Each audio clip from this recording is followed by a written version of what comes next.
dikasih pantun dulu. Siap Bapak Ibu ya, cakepnya ya. Daun salam, daun mangga. Yang jawab salam semoga bahagia. Kalau masih belum semangat lagi, saya kasih pantun lagi. Mohon cakepnya. Daun salam, daun mangga. Yang jawab salam semoga masuk surga. Sudah makin semangat. Sekali daun salam lagi. Daun salam, daun nanas. Yang jawab salam utangnya lunas. Perhatikan siapa yang paling kencang. Tanda-tanda banyak utang ya. Bismillahirrahmanirrahim. Assalamualaikum warahmatullahi wabarakatuh.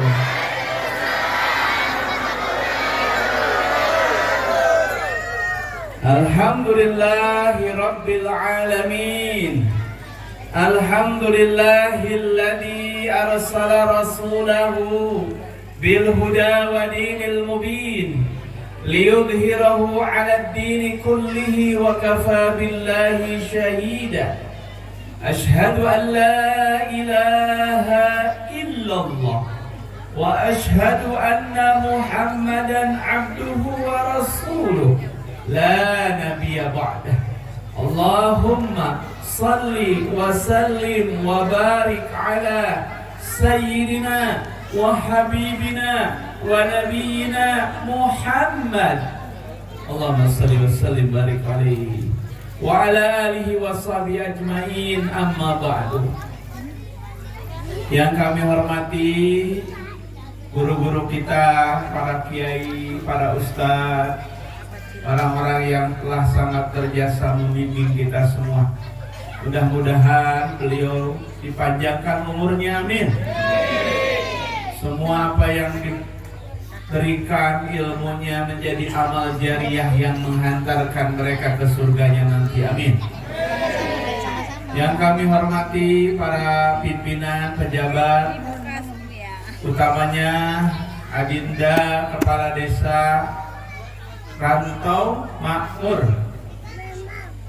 Kang Satino, ya, Pak Satino. Saya pikir orang Jawa karena Satino. Biasanya orang Jawa O belakangnya. Ternyata keturunan Sunda juga. Kalau orang Sunda biasanya bukan O tapi A. Jadi ganti jadi Satina. Tapi nggak enak ya. Sudah ya. Mudah-mudahan beliau semakin amanah. Amin. Kita doakan mudah-mudahan makin amanah, dilancarkan, dimudahkan dalam jabatannya, dalam segala urusannya, dan semua yang beliau lakukan juga mudah-mudahan menjadi amal jariah buat beliau, tabungan di dunia dan tabungan di akhirat nanti. Amin ya robbal alamin. Yang kami hormati bapak-bapak, ibu-ibu semuanya, sehat bapak ibu semua? Mudah-mudahan Bapak Ibu semuanya sehat lahirnya, amin. Bapak Ibu sehat batinnya, amin. Sehat juga kantongnya. Lebih kencang lagi itu ya. ATM-nya. Seperti lebih penting ATM dan kantong daripada lahir dan batin. Padahal semuanya penting ya. Penting, tapi di antara yang penting-penting itu yang paling penting adalah sehat batinnya. Karena banyak orang kantongnya tebal, ATM-nya penuh, badannya sehat luar biasa, tapi kalau otaknya, hatinya sempit, streslah jadinya.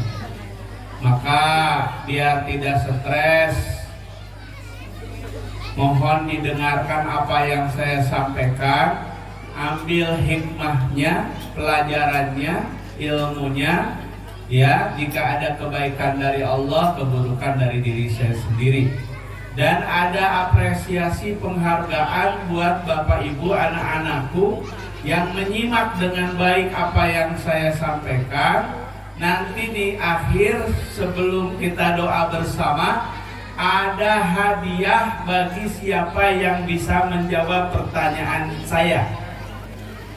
Saya tunjukkan bukan karena pamer, bukan karena apa, tapi ini untuk lebih memotivasi Bapak Ibu anak-anakku menyimak apa yang saya sampaikan.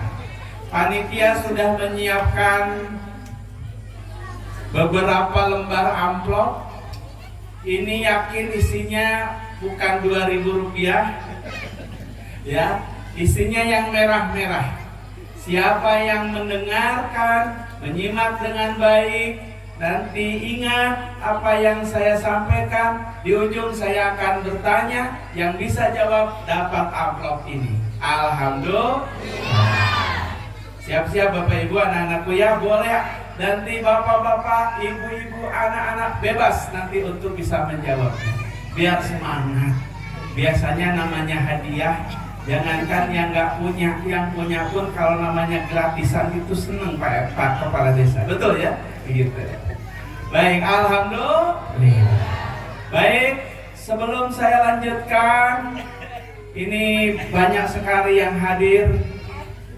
Dan saya yakin semuanya orang-orang yang soleh dan solehah, rajin ibadahnya. Apalagi sudah tadi kita dipertunjukkan betapa orang-orang sini itu rata-rata dermawan dan ahli sedekah. Ya, itu sangat baik, memancing rezeki, memancing keberkahan, sehingga pantas kalau desa ini kemudian diberi nama Rantau Makmur. Rata-rata perantau tapi insya Allah makmur. Terlihat dari badannya ibu-ibu di sini di depan saya. Ya, paling tidak badannya dulu makmur. ya, lebih dari itu nanti kehidupannya juga makmur. Amin ya rabbal alamin.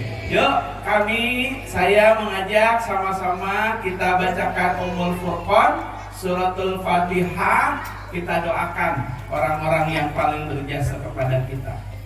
Satu, orang tua kita masing-masing. Ayah ibu kita banyak yang sudah tiada, termasuk orang tua saya sudah tidak ada semua. Mudah-mudahan mereka bahagia di dalam kuburnya. Mereka juga melihat apa yang kita lakukan, dan mudah-mudahan mereka tersenyum. Anak-anaknya hadir di pengajian seperti ini dan mendoakan mereka di dalam barzahnya. Dan mereka itu kata para ulama seperti orang yang tenggelam. Orang-orang yang meninggal itu seperti orang yang tenggelam rohnya. Tenggelam ke bawah air, tangannya meronta-ronta mencari pegangan. Kita yang hidup inilah yang bisa bantu mereka. Lewat apa? Lewat doa-doa kita. Sekali kita berdoa seperti kita memberikan balok untuk mereka berpegang. Kita tidak tahu, tapi mereka itu yang terjadi di dalam kuburnya. Maka penting sekali kita mendoakan orang-orang yang sudah meninggal. Apalagi mereka adalah ayah ibu kita. Yuk kita doakan ayah ibu. Yang kedua kita doakan guru-guru kita, baik yang masih ada maupun yang telah tiada. Kita doakan diri kita dan keluarga kita semua. Nah, anak-anak kita mudah-mudahan jadi anak-anak yang soleh dan solehah. Amin. Kita doakan seluruh kaum muslimin muslimah, khususnya warga Rantau Makmur, makin disayang Allah, makin dibimbing jadi orang-orang yang soleh dan solehah, rajin ibadahnya, rajin sholatnya, rajin sedekahnya, kumpul lagi nanti di surganya Allah. Amin ya rabbal. Ala hadiniyah wa ala kulli niyah as-salihah. Al-Fatihah. Ya kama siratal ladzina ghairil maghdubi alaihim. Amin ya Allah. Amin ya rabbal alamin. Selanjutnya mari kita masuk ke bahasan kita malam hari ini dalam rangka memperingati tahun baru Islam dan santunan anak yatim. Tahun baru Islam. Tanggal berapa Bapak Ibu tahun baru Islam? Tanggal 1 Muharram. Ada yang ingat tidak malam ini kita sudah masuk tanggal berapa Muharram Bapak Ibu? Tanggal berapa Bu? Tanggal 12? 11? Ragu-ragu sih. Belum upload kok ini belum. Sekedar bertanya ya. Kalau tidak salah malam ini kita sudah masuk tanggal 12 ya, Muharram. Muharram dari kata-kata haram. Haram itu artinya haram, dilarang. Apa maksudnya? Bulan Muharram ini dan 3 bulan selainnya, yaitu Zulqa'dah, Zulhijjah, Muharram, sama Rajab, disebut di dalam Al-Quran surat At-Taubah 36 sebagai Ashhurul Hurum, bulan-bulan yang dilarang.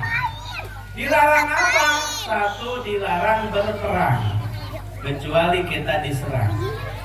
2, kita dilarang berbuat dosa, larangannya lebih kuat dibanding di bulan 4 yang ini. Siapa yang berbuat dosa di 4 bulan ini, catatan dosanya lebih berat. Makanya di Jawa disebut juga bulan Suro, ya kan? Dari kata Asyura. Asyura itu artinya 10. Tanggal 10 2 hari yang lalu diperingati sebagai Asyura, tanggal 10 Muharram. Apa amalannya? Puasa sunnah. Yang mampu bisa 3 hari berturut-turut, tanggal 9, 10, 11. Yang tidak mampu 2 hari, 9, 10, 10, 11. Yang tidak mampu juga minimal sehari kita berpuasa di tanggal 10-nya. Kenapa ini? Dulu Nabi Muhammad ketika beliau hijrah pindah dari kota Mekah ke Madinah, yang waktu itu namanya belum Madinah, nama kotanya namanya Yasrib. Nabi Muhammad melihat orang-orang Yahudi berpuasa di tanggal 10. Yahudi itu ditanya, kenapa kalian puasa di tanggal 10 ini? Para Yahudi itu mengatakan, kami berpuasa untuk memperingati diselamatkannya Nabi Musa dan Bani Israel dari kejaran Firaun. Itu terjadi tanggal 10 Muharram kemarin itu. Karenanya kami berpuasa di tiap tanggal 10. Nabi kemudian komentar begini, Nahnu aula bikum bi Musa. Kami orang Islam jauh lebih berhak terhadap Musa daripada kalian, wahai Yahudi. Maka Nabi memerintahkan kita semua, mulai tahun depan berpuasalah kalian di tanggal 10. Dan biar berbeda dengan amalan Yahudi ini, berpuasa juga tanggal 11, tanggal 9-nya atau tanggal 11-nya. Begitu riwayat puasa Asyura itu Bapak Ibu. Siapa yang berpuasa Asyura sehari kemarin itu hari Kamis, maka kata Nabi, yukaffiru dzanban sanatan, dihapus dosanya oleh Allah dosa setahun terakhir. Dosa-dosa kecil kita setahun terakhir dihapus dengan hanya berpuasa sehari hari Kamis kemarin itu. Jadi rugi sebenarnya kalau kemarin itu sehat, tidak halangan buat ibu-ibu, lalu tidak puasa, rugi. Karena pahalanya sebegitu besarnya. Kalau tidak sempat tahun ini, tolong sekarang sudah tahu ilmunya, Muharram tanggal 10 tahun depan, usahakan puasa. Alhamdulillah. Allahumma sholli ala Sayyidina Muhammad. Hadirin rahimakumullah, tahun baru Islam. Tahun baru Islam, kenapa yang dipakai patokan itu 1 Muharram? Kenapa tidak 1 Ramadan? Kenapa tidak tanggal lain? Jawabannya, karena para sahabat setelah Nabi, terutama Umar bin Khattab, menilai bahwa yang paling pas untuk dijadikan tanggalan Islam itu adalah peristiwa hijrahnya Nabi. Ada 3 perjalanan yang dilakukan Rasulullah sepanjang hidupnya. 1, hijrah, pindahnya Nabi dari mana Bapak Ibu? Dari kota kelahirannya. Mana kota kelahirannya? Mekah. Pindah ke kota baru. Nama awalnya Yasrib, berubah karena Nabi tinggal di situ jadi Madinatun Nabi atau Madinah. Pindahlah Nabi ke kota baru itu. Namanya hijrah, pindah. Seperti kita semuanya yang tidak lahir di rantau pulau, dari kampung masing-masing pindah ke sini, kita juga hijrah. Mudah-mudahan sama dengan hijrahnya Nabi, hijrah mencari ridho Allah. Amin ya Rabbal alamin. Perjalanan kedua yang penting ketika Nabi masih hidup apa? Isra Mi'raj. Perjalanan Nabi yang luar biasa dari Mekah ke Palestina, Masjidil Aqsa.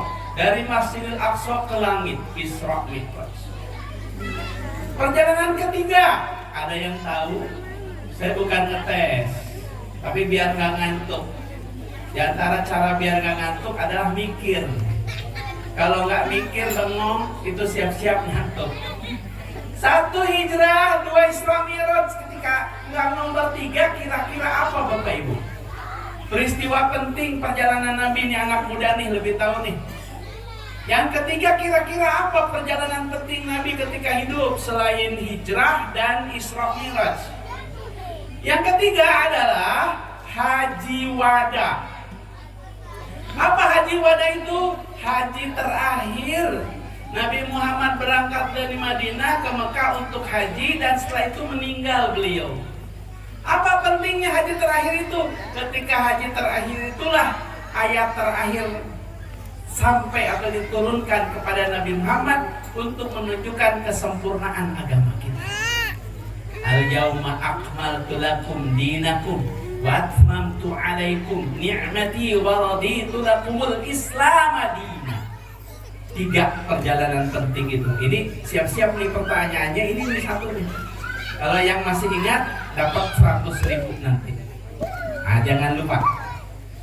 Kita bicara kenapa bukan Isra Mi'raj, kenapa bukan Wada, kenapa hijrah yang dijadikan patokan awal tahun Islam? Jawabannya adalah karena Khalifah Umar bin Khattab dan para sahabat menilai dari semua perjalanan itu yang paling mengubah sejarah, yang paling membuat dakwah Rasulullah berkembang pesat adalah hijrahnya Nabi. Ketika Nabi berada di Mekah berdakwah selama 13 tahun, hanya beberapa orang saja yang mau masuk Islam. Rata-rata begitu. Kayak kita juga kalau di kampung halaman kurang berkembang. Seperti saya, kalau nggak ke Sangatta, ke Kutai Timur, belum tentu ada di panggung seperti ini. Karena di kampung kami ustaz banyak. Gitu ya. Bapak Ibu, itu yang kita rasakan kan? Ada yang cita-cita dulu ingin ke Kalimantan. Tadi saya sudah tanyakan ini. Gak ada. Rata-rata kita ke sini satu alasannya. Apa itu? Kepepet. Karena di kampung halaman sulit berkembang, rezeki sulit, persaingan ketat, ya kan Pak? Bismillah, ingin mencontoh Nabi. Nabi juga dulu gak berkembang di Mekah. Baru berkembang ketika pindah ke Madinah. Kita juga sama. Merantaulah engkau, maka kau akan tahu betapa mahalnya harga tiket. Betul ya? Masya Allah. Tapi semahal-mahalnya harga tiket, yang penting kebeli. Daripada murah tapi nggak kebeli. Ya, alhamdulillah kita di sini walaupun jauh dari kota, walaupun jauh dari mall, walaupun mungkin harga-harga lebih mahal, tapi ingat banyak hal yang perlu kita syukuri juga di sini. Apa itu? 1, Kita ada di tempat yang insya Allah mencari rezeki lebih mudah daripada kalau kita masih ada di Jawa, di Sulawesi, atau di kampung halaman. Yang kedua, kita ada di tempat yang relatif aman. Buktinya, parkir motor di depan rumah aja insya Allah kita masih tetap tenang di sini. Tapi jangan coba-coba itu dilakukan kalau Bapak Ibu ke Jawa. Parkir di depan Indomaret 5 menit, siap-siap balik lagi udah nggak ada. Karena terlalu banyak pengangguran. Pengangguran kalau semakin banyak, terlalu banyak larinya ke kriminal. Kenapa di Jawa banyak kriminalnya? Yaitu banyak penganggurannya karena terlalu banyak orangnya. Kita di sini bersyukur, mudah-mudahan tidak ada pengangguran, semuanya bekerja. Alhamdulillah. Kembali ke hijrah Bapak Ibu. Apa sih artinya hijrah itu? Dari kata hajaro. Apa Bapak Ibu? Hajaro. Ayo sama-sama katakan. Hajaro. Hajaro itu artinya pindah. Pindah itu ada dua macam. Pindah tempat dan pindah amal. Saya pindah dari kota Bandung ke Sangatta. 18 tahun saya sudah di Sangatta. Itu pindah tempat. Hukumnya bagaimana pindah tempat? Hukumnya bisa jadi wajib, bisa jadi sunnah, bisa jadi mubah saja, tergantung kondisi. Kalau buat saya, jadi karena di kampung halaman sulit, cari ekonomi berat, persaingan ketat, minimal sunnah dianjurkan untuk pindah, mencari kehidupan yang lebih baik. Tapi kalau kita tinggal di sebuah tempat, di situ ibadah dipersulit, itu misalkan ya, kita banyak dimusuhi, dibenci, boleh jadi wajib kita pindah. Tapi kalau hidup tenang, aman, tentram, gak ada alasan pindah, tidak wajib, tidak sunnah, itu mubah namanya. Tapi yang wajib buat kita sebenarnya bukan pindah tempat, bukan hijrah makani. Yang wajib buat kita adalah pindah perbuatan. Hijratul hal atau hijratul amal. Pindahnya kita dari malas ke rajin. Pindahnya kita dari iri ke ikhlas melihat kebahagiaan orang. Pindahnya kita dari rajin gosip jadi rajin zikir. Coba nih ibu-ibu, kalau di tempat lain biasanya yang rajin gosip ini ibu-ibu atau bapak-bapak? Bapak-bapak. Kalau di sini ibu gak mau ngaku ya. Ayo kita hijrah. Karena apa? Gosip itu digosok makin sip. Digosok makin sip, dibicarakan enak. Memang dirasakan selalu ingin tahu urusan orang. Itu memang naluri kita, fitrah manusia. Tapi ingat-ingatlah dosanya bukan dosa kecil ibu-ibu.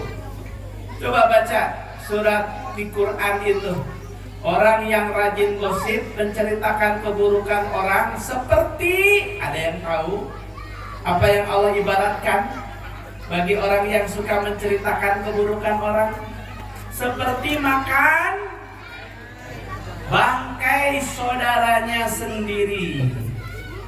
Ingat Sumanto? Makan bangkai, makan jenazah, makan mayat. Orang yang rajin gosip Allah ibaratkan seperti itu. Karena apa? Gak ada bangkai yang masih hidup. Namanya bangkai, mayat, pasti udah gak ada rohnya. Sehingga dia tidak tahu kalau lagi dimakan. Itu maksudnya. Ustaz, kan saya gosipnya juga kenyataan. Justru karena kenyataan, ibu gosip namanya. Kalau bukan kenyataan, fitnah namanya. Serba salah memang. Jadi baiknya bagaimana? Jaga mulut kita. Jaga sebelum bicara, baiknya dipikirkan dulu. Mohon maaf, bukan saya yang bilang, Rasulullah. Kata Nabi dalam hadis, kebanyakan penghuni surga adalah, silakan dijawab, laki. Itu hadis yang buatan saya sendiri. Tapi hadis yang betul, kebanyakan penghuni neraka adalah perempuan, wanita. Itu kata Nabi, itu bukan kata saya. Kenapa wanita paling banyak masuk neraka? Karena dua lubang di tubuhnya. Lubang atas yaitu mulut dan lubang bawah. Gak usah diperjelas lubang bawah. Ya. Lubang atas tadi itu suka gosip, bicarakan keburukan orang. Lubang bawah, nauzubillah, selingkuh, berzina, jual diri dan lain sebagainya.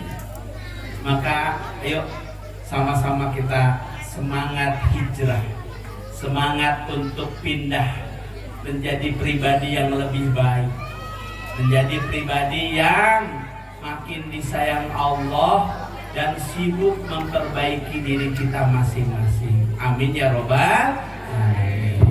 Yuk, saya jeda sementara, untuk selanjutnya nanti akan saya sambung. Namun sebelumnya mari kita zikir dulu, biar ngurang-ngurangi dosa mulut, biar nanti kalau meninggal yang terucap di mulut kita adalah kalimat la ilaha illallah. Bapak Ibu ingin tahu kira-kira nanti meninggal kata-kata terakhir apa yang keluar dari mulut Bapak Ibu? Perhatikan kalau Bapak Ibu dikagetkan. Maaf ya yang jantungan. Aduh, mohon maaf. Saya hanya untuk memperagakan nih maksudnya. Barusan itu yang terucap di ibu bapak apa kira-kira? Aduh, gitu ya. Tapi kalau kita sudah berusaha rajin zikir, soleh, rajin ibadah, itu otomatis yang terucap astagfirullah. Allah. Gak usah dikontrol, gak usah dikendalikan, otomatis mulut ini mengucapin itu. Yang bahaya adalah yang terbiasa kalau latah kata-katanya jorok.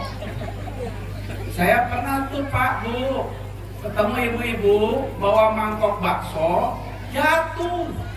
Yang keluar dari mulutnya adalah alat kelamin laki-laki. Ada yang begitu kan? Dicoba bayangkan bagaimana kalau nanti dia dicabut nyawa dan kalimat terakhirnya itu. Maka ayo sekarang biasakan mulut berkata baik. Terutama kalau habis sholat jangan langsung Allahumma anta lantas jalan wa kabur. Habis sholat itu Allahumma antas salam wa minkas salam. Bacakan subhanallah, alhamdulillah, Allahu akbar minimal 33 kali masing-masing. Setelah itu la ilaha illallah. Kalau bisa 100 syukur, kalau nggak bisa semampunya. Biar mulut nanti kalau kita mati yang terucap di sini adalah kalimat-kalimat itu. Kata Nabi, man qala la ilaha illallah dakhalal jannah. Barang siapa yang mati dan ucapan terakhirnya la ilaha illallah, pasti dia masuk surga. Makanya penting kalau ada orang sakit parah, apalagi lagi sakaratul maut, ada yang nungguin, jangan dibiarkan sendiri. Yang nungguin jangan sibuk HP-an. Yang nungguin sambil mentalkin, membimbing, menyebut-nyebutkan nama Allah di telinga dia. Karena kata Nabi ketika kita sakaratul maut, setan akan hadir di benak kita, di pikiran kita. Dia akan menjelma menjadi orang yang paling kita cintai. Menjelmalah setan sebagai ibu kita. Dan itu ibu kita bilang begini ketika kita sakaratul maut itu, nak, ayo nak, ikuti ibu nak, biar kamu masuk surga nak. Ikuti ibu. Ana Yahudi, aku Yahudi. Nggak mau. Kalau gitu ikuti ibuna. Ana Nasrani, aku Nasrani. Kalau ketika itu iman kita lemah, lalu kita ikuti setan, selesai sudah. Mati dalam keadaan murtad kita kali ini. Penting-pentingnya ditalkin itu begitu. Dibimbing oleh orang yang sehat ketika ada yang sakaratul maut. Kalaupun dia tidak bisa ngikuti secara mulut, mudah-mudahan di pikirannya, di hatinya dia ikuti itu hadirin. Paham ya Bapak Ibu ya? Gagal setan menjelma jadi ibu kita, berubah dia jadi bapak kita yang sudah meninggal. Sama, dia akan berusaha menyesatkan kita. Nah, Bapak sudah bahagia di surga. Nah, ayo ikuti Bapak. Nah, Ana Nasrani, aku Kristen. Begitu kita ikuti itu, berarti kita mati dalam keadaan keluar dari Islam. Murtadlah kita. Nauzubillah. Penting-pentingnya zikir Bapak Ibu. Mulai sekarang dan ke depan, ayo makin rajin zikir. Biar mudah nanti ketika sakaratul maut, dan biar lisan ini lebih terbiasa mengucapkan kalimat-kalimat yang baik daripada yang tidak berarti. Hari ini banyak orang stres gara-gara terlalu banyak mikir dan kurang zikir. Betul apa betul? Semua kita pikirkan. Kita gak imbang antara mikir kita dengan usaha kita minta pertolongan Allah. Semua kita pikirkan. Giliran HP-an scroll-scroll betah berjam-jam. Giliran baca Quran baru satu ayat sudah ingin wabillahi taufiq wal hidayah. Sadaqallahul adzim. Ya, itulah kita hadirin. Ayo kita berubah. Bismillah, mari sama-sama kita baca zikir. Subhanallah walhamdulillah wala ilaha illallah Allahu akbar subhanallah walhamdulillah wala ilaha illallah Allahu akbar. Sekali lagi, subhanallah walhamdulillah wala ilaha illallah Allahu akbar. Alhamdulillahirrahmanirrahim. Bapak Ibu, hijrah pindah. Yang wajib buat kita adalah tadi, hijrah pindah dari keburukan kepada kebaikan. Yang tahu keburukan adalah diri kita masing-masing. Silahkan bertanya kepada diri kita, apa keburukan yang masih ada pada diri kita. Karena tahun baru Islam merayakannya tidak seperti tahun baru Masehi. Kalau di Rantau Pulung tahun baru Masehi rayakan atau enggak ya kira-kira? Ada yang seperti di Sangatan enggak? Bakar jagung, bakar ikan, meletus apa namanya itu, percon di mana-mana. Rantau Pulung tidak seperti itu mudah-mudahan. Oh, sama. Sama ya. Nah, silakan saja atur itu, hati-hati. Jangan sampai kemudian itu juga membuat kita makin jauh dari Allah. Tapi untuk tahun baru Islam bukan seperti itu merayakannya. Tahun baru Islam merayakannya dengan muhasabah. Apa Bapak Ibu? Muhasabah itu artinya introspeksi diri. Apa kira-kira kekurangan diri saya yang harus saya perbaiki? Seberapa banyak kebaikan, amal, ibadah yang sudah saya lakukan? Sudah siapkah saya kalau Allah panggil saya besok lusa? Sudahkah nanti saya selamat di hadapan Allah mempertanggungjawabkan perbuatan saya? Itu yang harus kita lakukan. Sehingga Kalau kita bermuhasabah, ujung-ujungnya membuat kita mau ibadah. Mudah-mudahan warga Rantau Makmur yang laki-laki rajin ke masjid semuanya, amin. Rajin ya di sini ya, karena lagi di sini. Ya. Mudah-mudahan rajin. Laki-laki yang sholatnya di rumah terus, nanti jadi laki-laki yang solehah. Ya. Tapi kalau ibu-ibu memang dianjurkannya di rumah, ya kan? Kenapa? Karena memang ada 3 amal yang paling Allah sukai dari kita semua Bapak Ibu. Ya Rasulullah, ayyul amal ahabbu ilallah. Sahabat bertanya, ya Rasulullah, amal perbuatan apa yang paling Allah sukai dari kami ini? Kalau kita sudah tahu apa yang paling Allah sukai, berusahalah kita memenuhi amal itu, biar makin disayang Allah. Seperti kita ini loh. Kita kalau makin ingin disayang oleh pasangan, ketahui apa yang paling dia sukai. Pak Kepala Desa yang disukai istrinya apa Pak Kepala Desa? Insya Allah jawabannya sama dengan istri saya, duit. Ya kan? Sekarang saya nanya ibu-ibu, ibu-ibu yang paling disukai suaminya apa ibu-ibu? Duit juga? Enggak sih, kalau bapak-bapak kayaknya bukan itu deh yang disukai. Yang disukai dari bapak-bapak adalah gimana caranya gak usah minta dikasih. Ya, gimana caranya gak usah minta dikasih. Ini agak curhat dikit sebenarnya. Ya, kalau sudah tahu apa yang disukai pasangannya, lalu kita berusaha memenuhi kesukaannya itu, pasangan kita makin sayang ke kita. Begitupun Allah. Allah senang dengan sedekah. Allah senang dengan menyantuni anak yatim. Allah senang dengan bekerja bersungguh-sungguh. Tapi di antara kesenangan Allah itu ada 3 yang paling Allah senangi dari kita.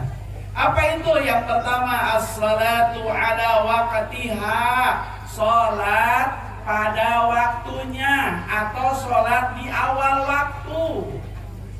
Tadi Ustadz Bahrul cerita ke saya, Ustadz, banyak di sini bapak-bapak yang masih di kebun, sehingga sempat akan ada rencana azannya jam 2:30 saja, memfasilitasi bapak-bapak yang lagi di kebun. Waduh, saya bilang kalau bisa jangan, tetap aja azannya di waktu azan. Tinggal kita tingkatkan kesadaran tentang pentingnya sholat di awal waktu. Apa itu? Bapak Ibu, semakin kita berusaha segera, Allah juga segera. Bapak Ibu segera melaksanakan sholat, Allah juga segera ngasih rezekinya. Bapak Ibu segera melaksanakan sholat, Allah segera memberikan jawaban atas doa-doa Bapak Ibu. Bapak Ibu segera melaksanakan perintah Allah, Allah segera ngasih kebahagiaan pada hati kita. Jadi kalau hari ini kita susah bahagia, terlalu banyak masalah, itu jangan nyalahin orang. Boleh jadi karena kita itu bermasalah dengan kewajiban yang paling Allah sukai, masih suka nunda-nunda. Bu, sholat bu, asik nih TikTok nih, lagi seru nih. Kalau zaman dulu TV kan, sekarang beda lagi. Ayo bu, udah jam 2:30, gampang ini sebentar lagi, tanggung. Aduh, kalau kita sudah nunda-nunda, jangan salahkan Allah kalau Allah juga nunda-nunda rizki kita, ketenangan hati kita, ijabahnya doa kita, dan banyak kebutuhan kita lain. Yuk, mari berusaha bersegera melaksanakan perintah Allah. Tanyakan sama orang yang sudah berhaji berumroh di Mekah, Madinah itu, kalau azan sudah berkumandang, pedagang-pedagang semuanya apa yang mereka lakukan? Apakah tetap jualan? Atau mereka nutup dulu jualannya? Ada yang ke masjid, ada yang sholat di tempat mereka jualan. Hentikan semua apa yang mereka lakukan demi bersegera memenuhi perintah Allah. Dan hasilnya kita lihat berkah negara itu. Rantau makmur juga kalau mau berkah begitu. Kan gak lama kita sholat itu, paling maksimal 5 menit. Itu pun sudah kemana-mana pikirannya. Allahu Akbar. Sendal aman gak ya? Itu kemarin hilang ya. Allahu Akbar. Kunci itu kayaknya di situ ya. Kok aku bisa lupa ya? Allahu Akbar. Utang alhamdulillah sebentar lagi lunas. Kira-kira nanti pesen Shopee apa ya kira-kira? Semua kepikiran. Maka selain disiplin berusaha sholat di awal waktu, yuk perbaiki juga ibadah kita. Apa yang perlu diperbaiki? Satu, wudunya. Pastikan jangan terburu-buru Bapak Ibu wudunya. Yang tenang, yang tumaknina, yang betul-betul memenuhi syarat dan rukun. Kalau ibu-ibu pakai jilbab, usahakan kena nih seluruh bagian muka. Jangan sampai Ustaz, dari salon bayarnya 500.000, sholat kan masih bisa besok, jadi dicipratin doang. Ya, pas bagian tangan susah ini di apa namanya didorong ke belakang, akhirnya cuman sampai sini doang. Gak sah wudunya, gak sah sholat. Giliran tangan cuman sampai sini, tapi kalau kaki sampai lutut, kebalik. Tangan harus sampai sini, kaki mata di atas mata kaki sudah cukup. Itu wudunya udah betul. Begitu sekarang tinggal perbaiki sholatnya. Sholat usahakan khusyuk. Apa itu khusyuk? Itu tenang, jangan terburu-buru. Termasuk kalau kita terlambat berjamaah, jangan lari-lari. Ya, berjalan biasa saja. Karena Nabi pernah dulu menegur sahabat yang tergopoh-gopoh saat mau berjamaah. Kata Nabi, berjalanlah dengan tenang. Kalau kamu terlambat, tinggal nambahi rakaat yang kekurangan itu. Tapi jangan terburu-buru, tergopoh-gopoh. Karena apa? Al-ajalatu minasyaiton. Tergesa-gesa itu perbuatan setan. Maka Allahu Akbar. Nah, usahakan tenang dulu. Segala pikiran yang lain ditunda dulu. Baca-bacaannya yang baik. Setelah itu hadir pikiran-pikiran lain, tidak apa-apa, manusiawi, wajar dan tidak batalin sholat kita. Gitu ya Bapak Ibu. Ini pelajaran buat bapak-bapak, kalau berjamaah bawa HP, lalu HP-nya bunyi, jangan dibiarkan bunyi ringtone-nya, ngeganggu orang lain. Allahu Akbar. HP bunyi, kebetulan ringtone-nya dangdutan. Dasar tuh keong racun, misalkan gitu ya. Apa yang harus kita lakukan? Ambil HP-nya, matikan, kembalikan lagi, lanjutin sholatnya. Loh, gak batal Kak Ustaz? Enggak. Imam Syafi'i katakan batal kalau melebihi 3 gerakan. Tapi tidak batal kalau gerakan itu memang diperlukan. Ambil HP-nya, matikan, lanjutin lagi sholat. Yang batal kalau ambil HP-nya lalu ibu bilang atau bapak bilang, loh, tinggal dua rakaat lagi, tunggu ya. Itu ilmu nih, pikir gitu ya, dirahmatullah. Terus apa lagi yang harus diperbaiki ketika sholat? Ruku.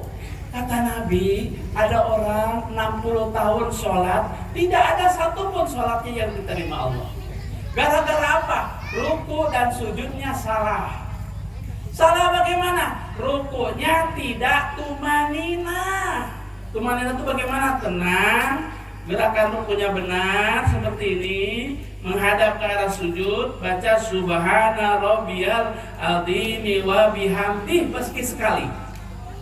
3 itu sunnah, tapi sekali sudah boleh. Gitu ya.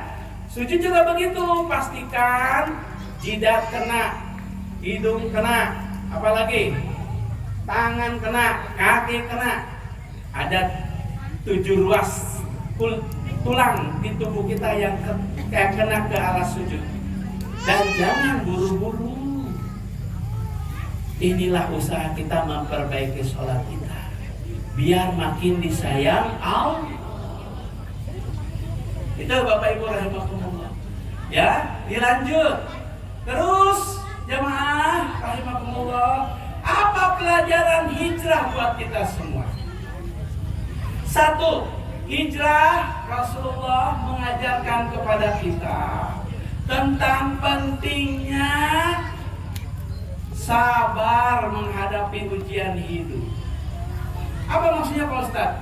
Dulu Nabi Muhammad sebelum hijrah itu hidupnya susah, banyak ujiannya. Apa saja itu? Satu, beliau dimusuhi kaumnya sendiri. 3 tahun Nabi Muhammad diboikot. Tidak ada yang boleh bantu Muhammad, tidak ada yang boleh dagang dengan Muhammad, biarkan Muhammad kelaparan. Kita kalau tinggal di rantau pulung atau di rantau makmur ini, lalu tetangga kira-kira memboikot seperti itu gimana? Udah nggak betah pastinya kan. Nabi Muhammad diancam dibunuh bahkan pada waktu itu. Belum selesai ujian itu, datang ujian kedua. Apa itu? Rasulullah ditinggal wafat oleh paman yang begitu membelanya. Paman ini sampai meninggalnya nggak mengucapkan syahadat, tapi beliau sangat membela Nabi. Dan ketika beliau meninggal, orang-orang kafir makin berani kepada Nabi Muhammad. Namanya siapa kira-kira Bapak Ibu pamannya Nabi ini? Abdullah, nama ayahnya. Tadi jawabannya Abu Thalib. Untung gak dijawab Abu Janda. Abu Thalib namanya.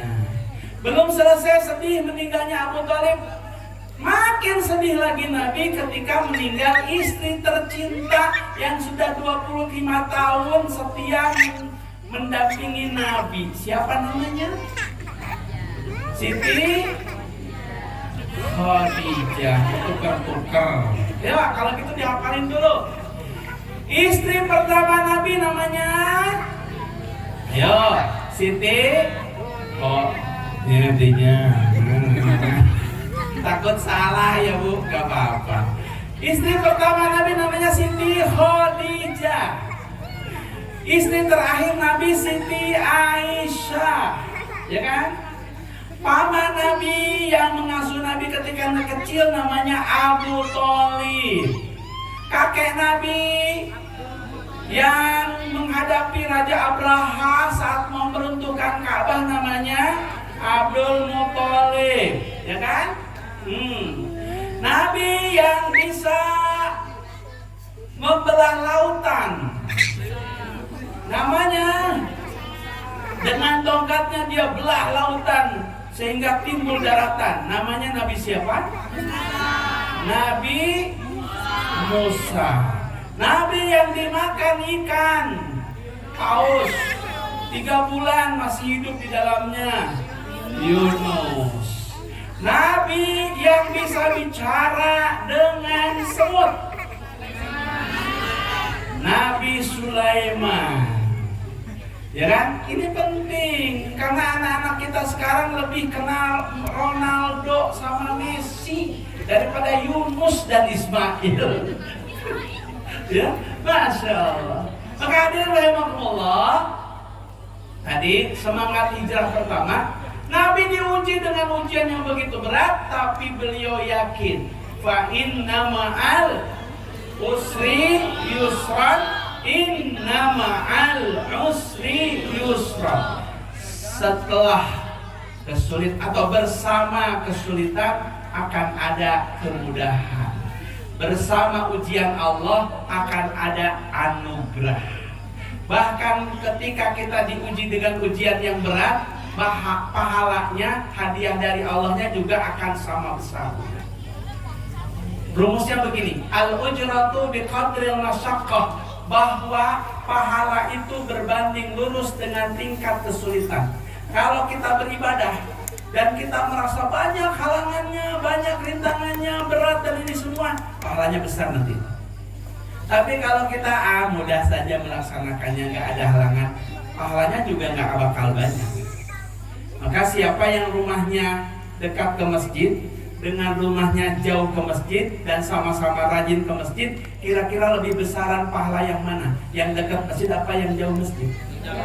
Yang jauh. Karena disesuaikan dengan tingkat kesulitan dan pengorbanannya itu. Hari ini kalau Bapak Ibu lagi diuji, jangan putus asa, jangan kecil harapan. Ibu lagi dipercaya oleh Allah untuk makin disayang Allah. Dan kalau Bapak Ibu ikhlas, sabar melewati ujian itu, pahala Allah, hadiah Allah jauh lebih besar daripada kesulitan yang ibu hadapi. Itu terbuktikan. Ingat-ingatlah, Nabi siapa yang hampir berzina, tapi kemudian karena takut ke Allah, dia tidak jadi melaksanakannya.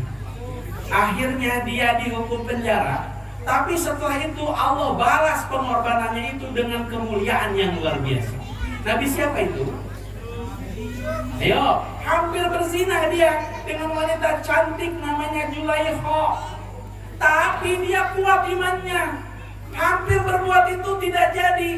Zulaikha sudah pingin. Akhirnya Zulaikha memegang baju bagian belakang Nabi itu dan kemudian robeklah belakang baju itu.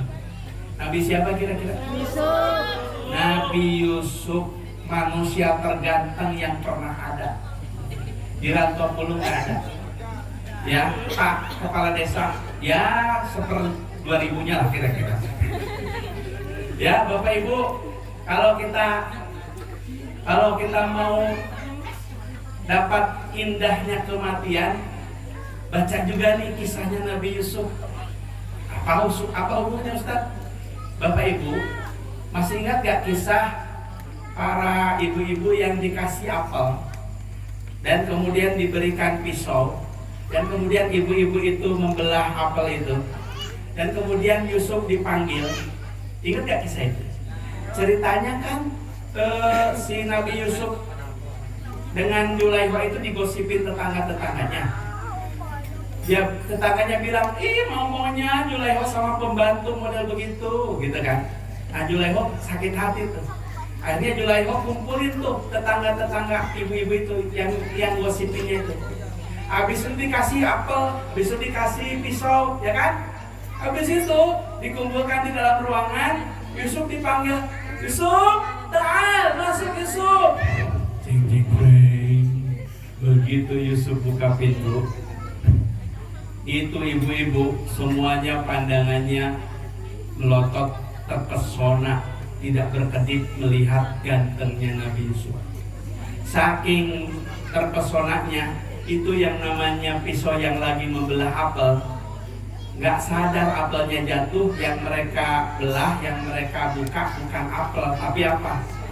Jarinya sendiri, berdarah jarinya. Tapi si ibu-ibu itu tidak merasakan rasa sakit karena terpesonanya oleh indahnya dan gantengnya Yusuf itu.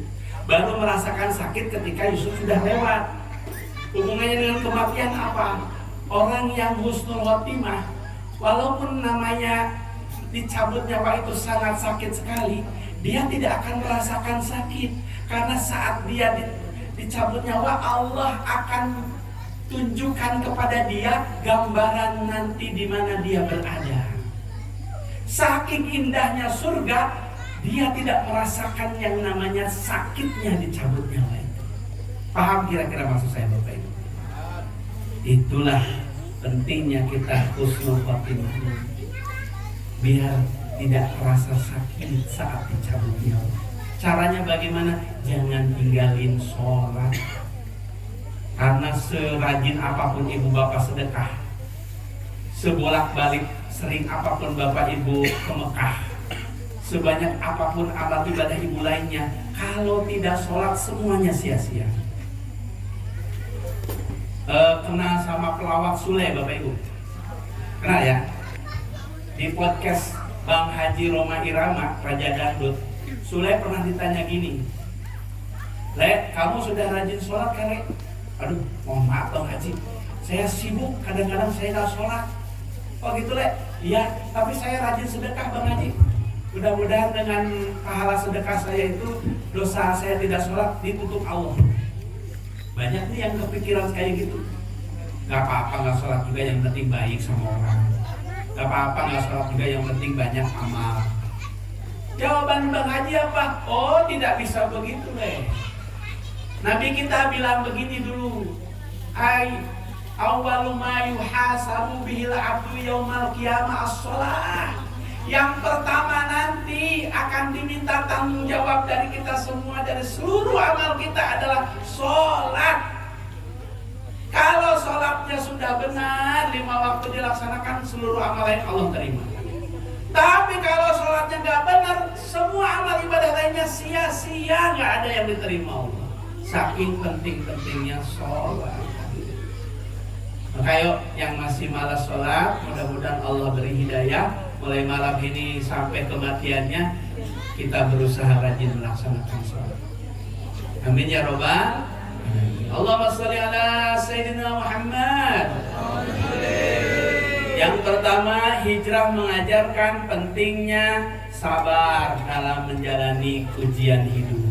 Nabi Muhammad diuji dengan seberat itu, kemudian dia pindah ke Madinah dan Allah ganti semua kehilangannya.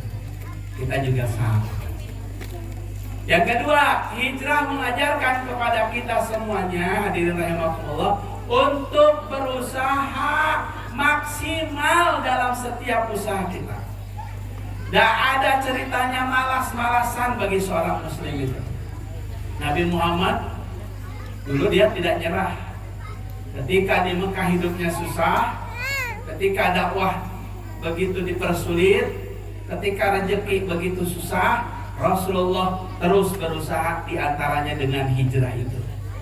Kita pun sama, gak boleh kita kemudian malas-malasan dalam apapun yang kita lakukan.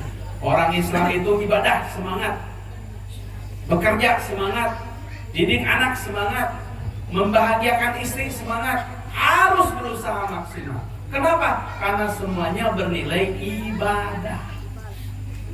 Ada kisah seorang pemuda ditemukan Rasulullah di pinggir kota Madinah ketika Rasulullah pulang dari perang Tabuk. Dilihat oleh Rasul, pemuda ini tubuhnya hitam karena sengatan matahari, tangannya kasar bahkan melepuh.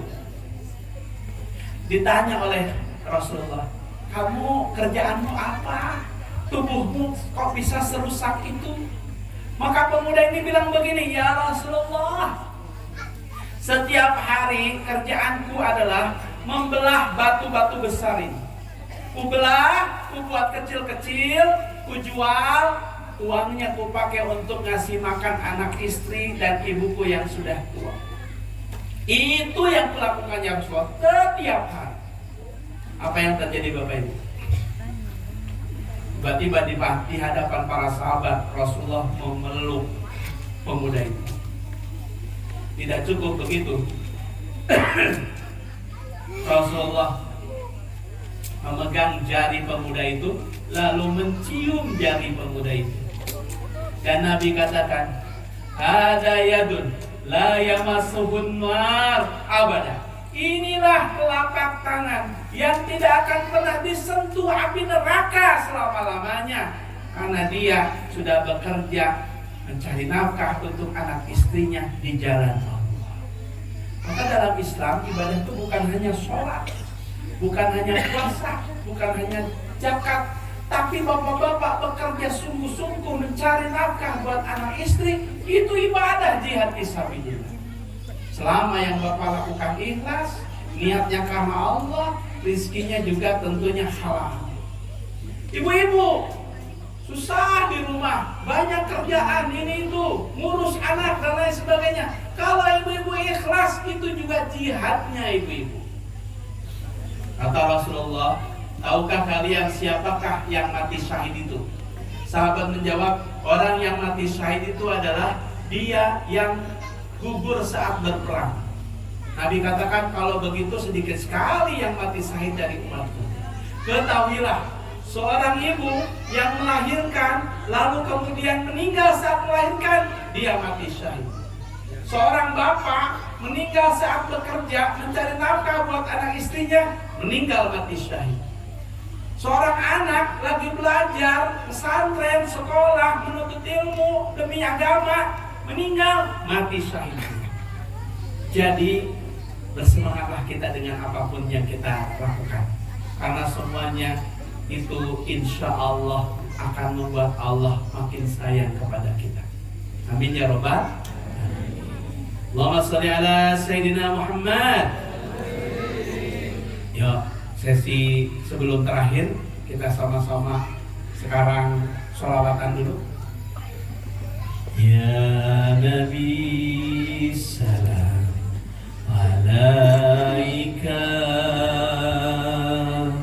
ya Rasul salam salam alaika, ya Habib salam alaika, salawatullah alaika. Sama-sama, ya Nabi salam alaika, ya Rasul salam salam alaika, ya Habib salam alaika, salawatullah alaika, salawatullah alaika. Allahumma sholli ala Sayyidina Muhammad. Hadirin, bab terakhir tentang pentingnya menyantuni anak yatim. Tadi saya bisik-bisik dengan Ustadz, sebenarnya di samping anak yatim ada juga warga kita yang mungkin kategorinya tidak yatim, tapi dalam kondisi terlantar, dalam kondisi orang tuanya mungkin tidak peduli, orang tuanya kurang memberikan nafkah, barangkali kedepannya bisa juga menjadi perhatian, gitu ya. Karena prinsipnya, kenapa anak yatim tidak masuk kategori 8 asnaf zakat yang berhak mendapatkan zakat? Masih ingat gak Bapak Ibu 8 golongan yang berhak mendapatkan zakat? 1 fakir, 2 miskin, mu'alaf, ghorimin yang terlilit utang, gitu kan, fisabilillah yang lagi berjuang di jalan Allah. Apalagi? Mu'alaf, apalagi ya? Lupa, ada 8 tuh. Tapi dari 8 itu ada gak yatim di dalamnya? Tidak ada kan? Kenapa tidak ada? Karena mohon maaf, tidak mesti yatim itu miskin, ya kan? Ada juga orang tuanya meninggal, meninggalkan banyak materi, banyak harta, sehingga sebenarnya dia tidaklah kemudian perlu pertolongan untuk sisi keuangannya. Tapi bagaimana dengan hukum kita menyantuni yatim ini? Hukumnya wajib. Semua kita hafal surat Al-Ma'un. Surat itu mengajarkan kepada kita, kalau kita tidak menyantuni yatim, maka kita ini termasuk munafik, pendusta agama. Ara'aital ladzi yukadzibu biddin. Ayo sama-sama. Ara'aital ladzi yukadzibu biddin. Tahukah kalian siapakah pendusta agama itu? Fadzalikal ladzi yad'ul yatim. Pendusta agama itu adalah dia yang suka menghardik anak yatim. Menghardik itu maksudnya apa? 1, menyakiti secara lisan. 2, menyakiti secara fisik, pukul, nyubit. 3, menyakiti secara perbuatan, tidak mukul, tidak nyubit, tidak mengata-katakan buruk, tapi mengambil haknya anak yatim. Ngakunya saja memelihara anak yatim, padahal anak yatimnya dijadikan pembantu. Nah, ini termasuk. Ya, maka kata Nabi, sebaik-baik rumah adalah rumah yang ada anak yatimnya dan dia diperlakukan dengan baik. Dan seburuk-buruk rumah adalah rumah yang ada anak yatimnya dan dia diperlakukan buruk. Coba lihat, kalau ada yang memelihara anak yatim, insya Allah berkah hidupnya.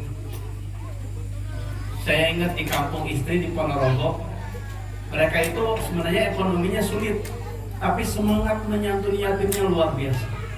Dan akhirnya Allah balas dengan keberkahan hidup mereka. Pun demikian kita, dengan tadi yang sudah kita lakukan, apalagi ini sudah rutin, saya dengar tadi bertahun-tahun dilaksanakan di tempat ini, insya Allah mengundang berkah dan rahmat dari Allah Subhanahu wa Ta'ala. Apalagi tata caranya juga sudah bagus. Semuanya ikhlas, tidak ada riak, tidak ada pamer. Tadi ketua panitianya bilang dari hamba Allah, bagus. Karena di tempat lain ada yang kalau Ustaz ya sebutin aja nanti dari hamba Allah. Tapi kalau lebih diperjelas boleh yang rumahnya warna kuning, ya depan masjid atau musola Baitur Rahim ya. Yang nomor 20 misalkan, itu sama aja riak. Itu yang menghapus dan menggugurkan pahala kita. Ada 3 syarat ibadah kita diterima. Ibadah apapun termasuk tadi itu. 1, niat harus lurus. Kalau niat tidak ke Allah, nanti sampainya bukan ke Allah. Niat saya menyantuni yatim itu biar dilihat orang. Hati-hati. Yang tahu niat itu kita dan Allah Subhanahu wa Ta'ala. Lagi pengajian begini, foto posting statusnya, alhamdulillah lagi pengajian. Itu pamer atau bukan? Tergantung hati. Belum tentu pamer. Kalau dia kemudian tunjukkan itu demi untuk kemudian menginspirasi lain agar juga mau ngaji, bagus. Tapi yang akan masalah kalau di hatinya pamer. Maka yang tahu pamer tidak itu bukan orang lain sebenarnya, tapi diri kita dan Allah Subhanahu wa Ta'ala. Dan ibadah sehebat apapun kalau niatnya pamer, sia-sia. Nabi katakan begini, nanti yang pertama kali digusur ke neraka adalah 3 orang yang amal ibadahnya luar biasa semua. 1, dia yang mati membela agama fisabilillah, tapi diseret ke neraka duluan. Ngomong-ngomong ini haus ya. Minum dulu sini Bapak Ibu ya. Allahumma sholli ala Muhammad. Semangat saya di rantau pulau ini, Masya Allah.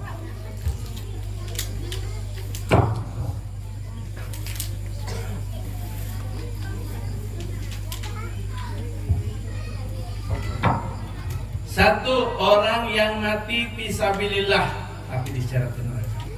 2, orang yang alim, hebat agamanya, rajin dakwahnya, tapi diseret juga ke neraka. 3, orang yang kaya raya dan kekayaannya banyak dipakai untuk menyantuni, dermawan, luar biasa. Para sahabat bertanya, kenapa ya Rasulullah? Bukannya itu amalan hebat-hebat semua? Kata Nabi, ya amalannya hebat, tapi hati mereka yang salah. Kata Rasulullah, pada waktu itu Allah bertanya kepada ketiganya, buat apa hidup yang kuberikan kepadamu? Orang-orang itu bilang, ya Allah, hidupku kuhabiskan untukmu, hartaku kubagikan di jalanmu, ilmuku kudakwahkan untukmu, nyawaku keserahkan untukmu. Allah bilang begini, kadzabta, bohong kamu. Itu yang ada di mulutmu dan kau sampaikan kepada manusia, tapi aku tahu isi hatimu.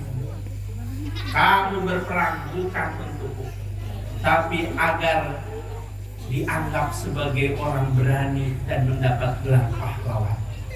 Kamu berdakwah bukan untukku, tapi demi amplop.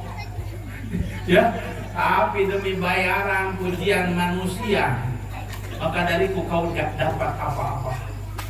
Kamu bersedekah bukan untukku, tapi biar kamu dapat pujian manusia sekitarmu bahwa engkau adalah orang yang dermawan. Engkau sudah dapat pujian itu dari manusia, tapi dariku engkau gak dapat apapun. Nauzubillahi min. Maka orang yang salah niat itu seperti ngirim surat ke salah alamat. Pak Kepala Desa tulis I love you di WA-nya. Ternyata yang dikirimi bukan istrinya, tapi janda muda. Apa yang terjadi? Perang. Tidak jadi bahagia dan damai. Begitupun ibadah. Kalau kita salah niat gak nyampe ke Allah, nyampenya ke yang lain. 2, syarat diterima ibadah adalah tata caranya benar. Niat saya ikhlas Ustaz. Tapi begini, sholat subuh 2 rakaat itu kan pahalanya besar ya.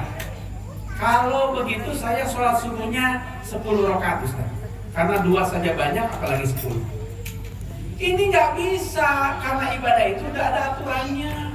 Maka syarat diterima ibadah adalah sesuai dengan aturan. Yang terakhir, syarat diterima ibadah apa?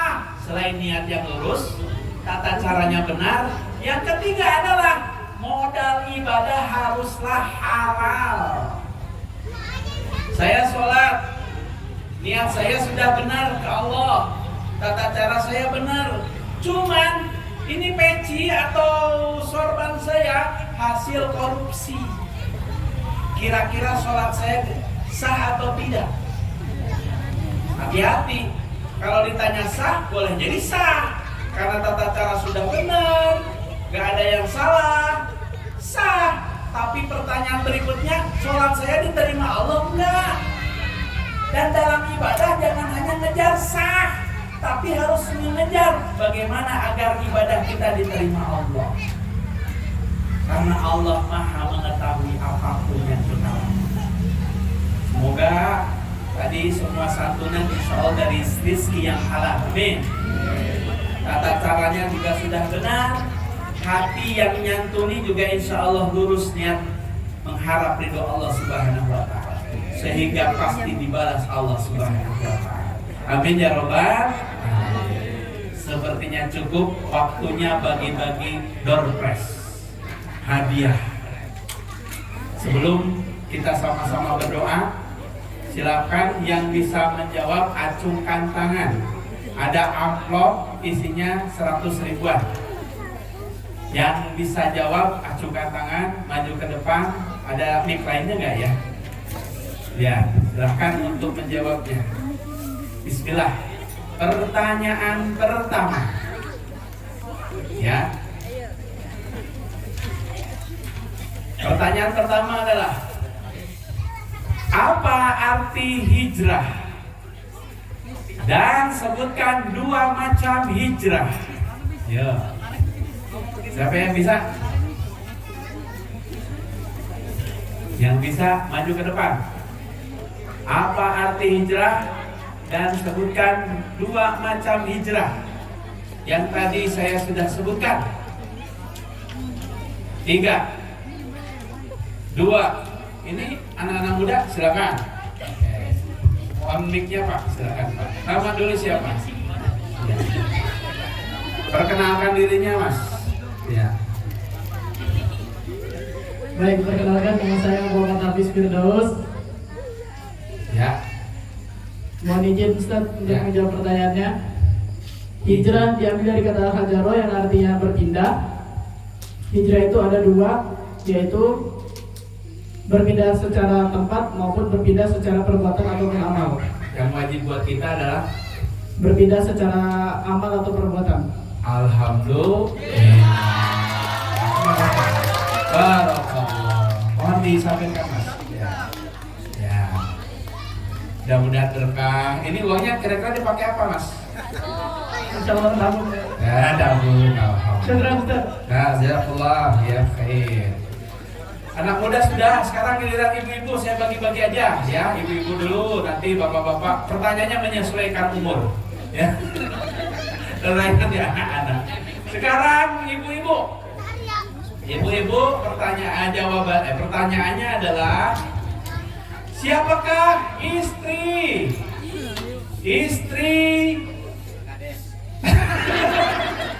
Pak Kades, istri pertama dan terakhir Rasulullah? Ayo, silakan Bu, Pak Ibu. Iya. Atau di situ juga nggak apa-apa.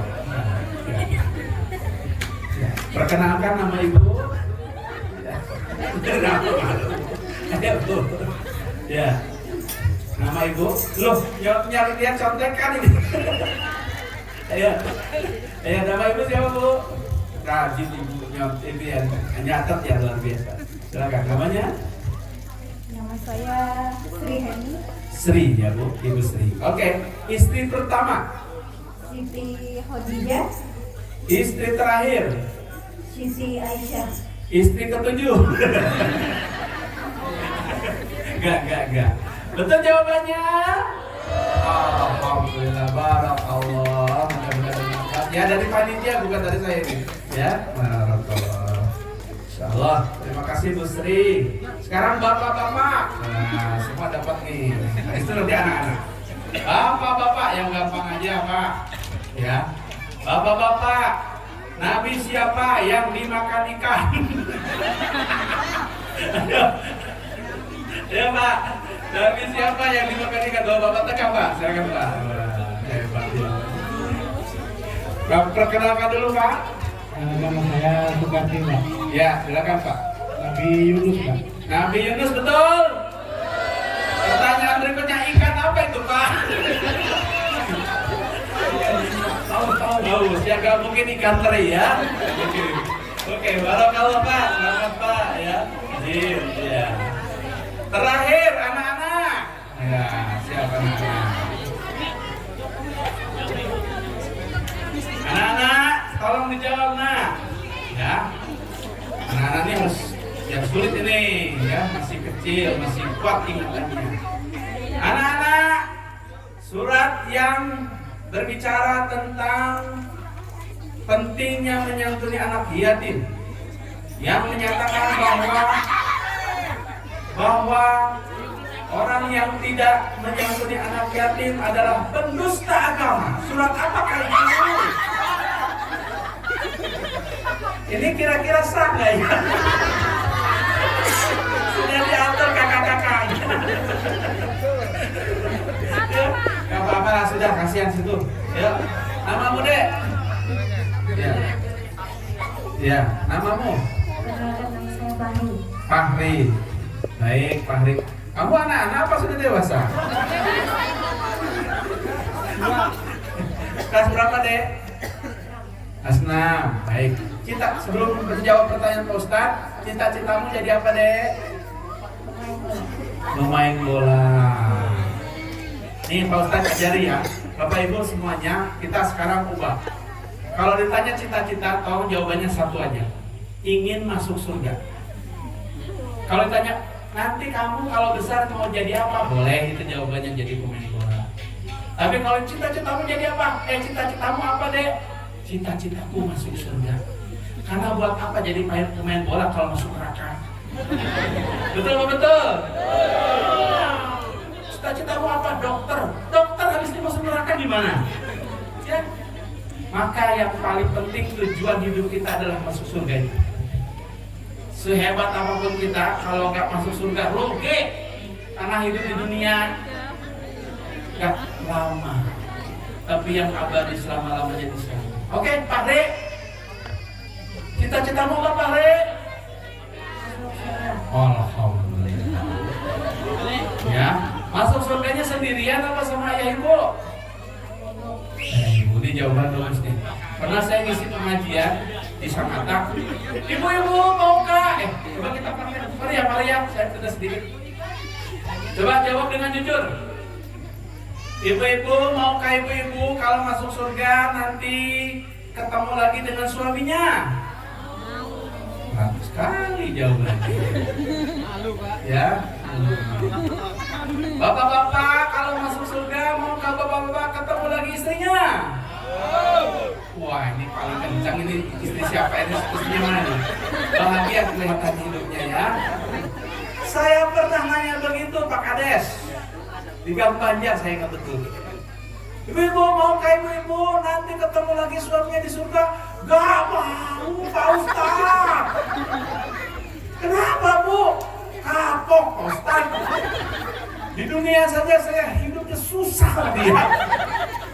Sudah orangnya jelek, bau dikit lagi.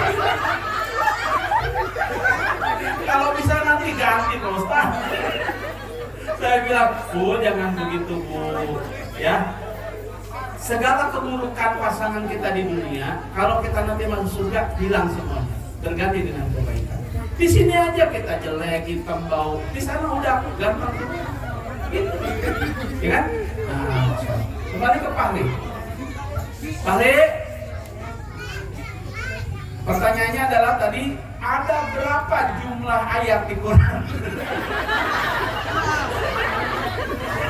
Bukan, ya. Surat apa tadi yang bicara tentang pendusta agama termasuk yang tidak menyantuni anak yatim? Al-Ma'un. Ayo bacakan Al-Ma'un. Ar-Ra'aita alladhi yukadzzibu. Bismillah. Bismillahirrahmanirrahim. Ar-Ra'aita alladhi yukadzzibu bid-din. Fadzalika alladhi yad'uul yatim wa la yahuddu 'ala ta'amil miskin. Fawailul lil musallin alladzina hum 'an salatihim sahun. Alladzina hum yura'un wa yamna'una al-ma'un. Alhamdulillah. Berat Fahri. Buat apa nih uangnya nih? Buat apa? Ayo jawab. Ayo jawab.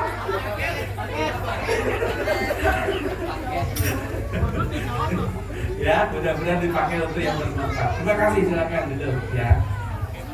Alhamdulillah, Bapak Ibu. Barangkali demikian ya apa yang bisa saya sampaikan. Mari selanjutnya kita sama-sama berdoa Bapak Ibu. Kita manfaatkan malam hari yang penuh berkah ini. Satu, kita berdoa mudah-mudahan Allah panjangkan umur kita dan diberikan husnul khotimah di penghujung hidup kita. Dua, berdoa kepada Allah mudah-mudahan dilancarkan dalam mencari nafkah kita, dijauhkan dari segala mara bahaya kesulitan ya. Yang ketiga, kita berdoa mudah-mudahan diri kita, istri, suami, anak, keturunan, cucu semuanya soleh dan solehah, masuk surga semua dan nanti ngumpul lagi di sana. Amin. Mari untuk itu kita awali dulu doanya, mau sama-sama kita istighfar bersama. Sudah ya. Astaghfirullah Rabbal baraya. Astaghfirullah minal khataya. Astaghfirullah Rabbal baraya. Astaghfirullah minal khataya. Astaghfirullah Rabbal baraya. Astaghfirullah minal khataya. Allahumma salli ala sayyidina Muhammad sallim wa radiyallahu ta'ala kulli sahabati rasulillahi ajmain. Amin ya Allah ya rabbal alamin. Allahumma ighfir lil muslimin wal muslimat wal mu'minin wal mu'minat al ahya'i minhum wal amwat. Allahumma ighfir lana wa li walidina warhamhum kama rabbawna shighara. Allahumma rabbana hab lana min azwajina wa dhurriyyatina qurrata a'yun waj'alna lil muttaqina imama. Ya muqallibal qulub sabbit qulubana ala dinika. Ya muqallibal qulub sabbit qulubana ala ta'atika. Ya muqallibal qulub sabbit qulubana ala husni ibadatika. Allahumma inna nas'aluka salamatan fid din wa afiyatan fil jasad wa ziyadatan fil ilmi wa barakatan fil rizqi wa taubatan qabla al-maut wa rahmatan 'inda al-maut wa maghfiratan ba'da al-maut. Allahumma hawwin 'alaina fi syaqaratil maut wa najatan minan nar wal afwa 'inda al-hisab. Ya Allah, ya Tuhan kami, ampuni segala dosa dan kesalahan kami. Ampuni segala dosa dan kesalahan kedua orang tua kami. Sayangilah mereka ya Allah, sebagaimana mereka menyayangi kami di waktu kecil. Ya Allah, bimbing kami dengan hidayah-Mu selalu ya Allah. Panjangkan umur kami ya Allah. Mampukan kami memanfaatkan umur kami di jalan-Mu ya Allah. Berikan kepada kami rezeki yang halalan dan berkah ya Allah. Ampuni segala dosa dan kesalahan kami. Jadikan keluarga kami keluarga yang sakinah mawaddah warahmah. Jadikan diri kami dan keluarga kami orang-orang yang soleh dan solehah, yang taat kepadamu ya Allah, yang takut dengan siksa dan azabmu ya Allah, yang patuh dengan perintahmu dan rasulmu ya Allah. Rabbana zalamna anfusana wa illam taghfir lana wa tarhamna lanakunanna minal khasirin. Ya Allah, jadikan kami semua penyantun anak yatim ya Allah. Jadikan kami semua penyayang anak yatim ya Allah. Jadikan kami semua orang-orang yang peduli kepada anak yatim dan kaum du'afa ya Allah. Jadikan semua apa yang kami lakukan ya Allah sebagai wasilah pertolongan dan keberkahan dari Rabbana atina min ladunka rahmah wa hayyi' lana min amrina rasyada. Rabbana atina fid dunya hasanah wa fil akhirati hasanah wa qina adzabannar walhamdulillahi rabbil alamin. Ala hadiniyah, mari sama-sama kita doakan diri kita, keluarga kita semua. Al-Fatihah.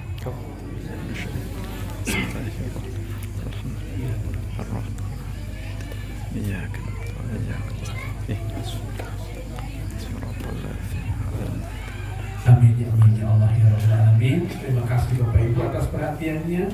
Kurang lebihnya saya mohon maaf. Billahi taufiq wal hidayah. Assalamualaikum warahmatullahi wabarakatuh.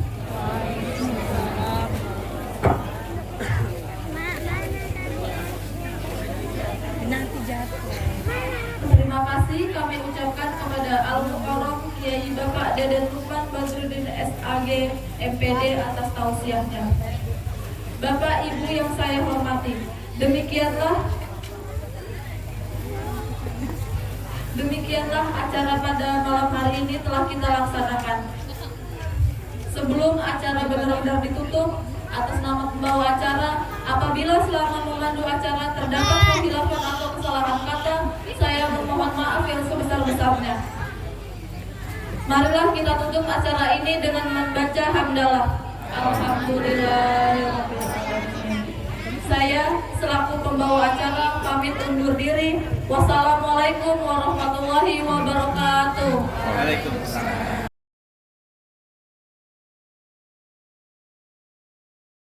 Bacaan ayat suci Al-Quran. Yang ketiga, sholawat Nabi. Yang keempat, sambutan-sambutan. Yang kelima, santunan anak yatim. Yang keenam, tausiah. Dan yang terakhir, penutup. Demikian susunan acara pada malam hari ini.